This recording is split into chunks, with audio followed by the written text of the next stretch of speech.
Hi friends, welcome back to my channel అనులియా నరియా. ఈ బట్టలేంటి అని చూస్తున్నారా? మా బీరువాలో బట్టలన్నీ తీసి చదువుతున్నాను ఫ్రెండ్స్. రీసెంట్గా మా చిన్నక్క వచ్చింది మా అమ్మ వాళ్ళ ఇంటికి. దాని బట్టలు వెతుక్కుంటా అన్నట్టయితే మొత్తం అన్ని చిరాకు చిరాకు చేసి వెళ్ళిపోయింది. ఏంటి మమ్మీ ఇంత చిరాకుగా ఉన్నాయని అడిగితే, మీ చిన్నక్క వచ్చి ఇలా చేసి వెళ్ళిపోయింది అని అంది.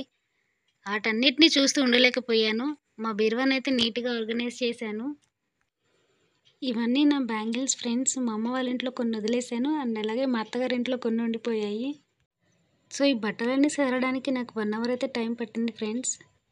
నావి ఇంకా అలాగే మా సిస్టర్స్వి బట్టలు ఒక బీరువాలో సరిపోవట్లేదు, ఇంకో బీరువా కొనండి డాడీ అని అంటే, మా డాడీ బీరువా కొనకుండా చెక్కలతో ఇలా అయితే తయారు చేయించారు. చాలా మెమరబుల్ మాకు ఇది.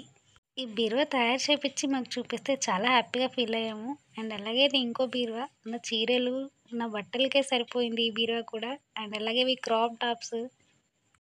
ఎక్కడో కింద 2 షెల్ఫ్స్లో మా డాడీ బట్టలు అయితే సర్దేశాను. ఇంకా ఇవన్నీ నా జ్యువెలరీ ఐటమ్స్, ఇంకా బ్యాంగిల్స్, నా స్ప్రేస్, నా యాక్సెసరీస్ అన్నీ కొన్ని మా ఇంట్లో ఉంచాను, ఇంకా మా అత్తగారింట్లో కొన్ని ఉంచాను. జ్యువెలరీ ఐటమ్స్ అంటే చాలా ఇష్టము. ఏది కొత్తగా కనిపిస్తే అది ఎక్కడ షాపింగ్ చేస్తూ ఉంటాను. నేననే కాదు, మా ఆడవాళ్ళందరం ఇలాగే షాపింగ్ చేస్తూ ఉంటాము. అండ్ అలాగే ఇవన్నీ మా డాడీ వాచెస్. నావి ఎక్కడో 2 ఉన్నాయి. ఈ గ్రీన్ అండ్ పింక్ స్టోన్స్తో ఉన్న నెక్ సెట్ అయితే నా పెళ్ళికి తీసుకున్నాను. అప్పుడు నాకు ఈ నెక్ సెట్ చాలా నచ్చింది. అండ్ అలాగే ఈ చోకర్ రీసెంట్గా మీషోలో తీసుకున్నాను. వీడియో మీకు నచ్చినట్లయితే లైక్ చేయండి, షేర్ చేయండి, మా ఛానల్ని సబ్స్క్రైబ్ చేసుకోండి. Bye friends.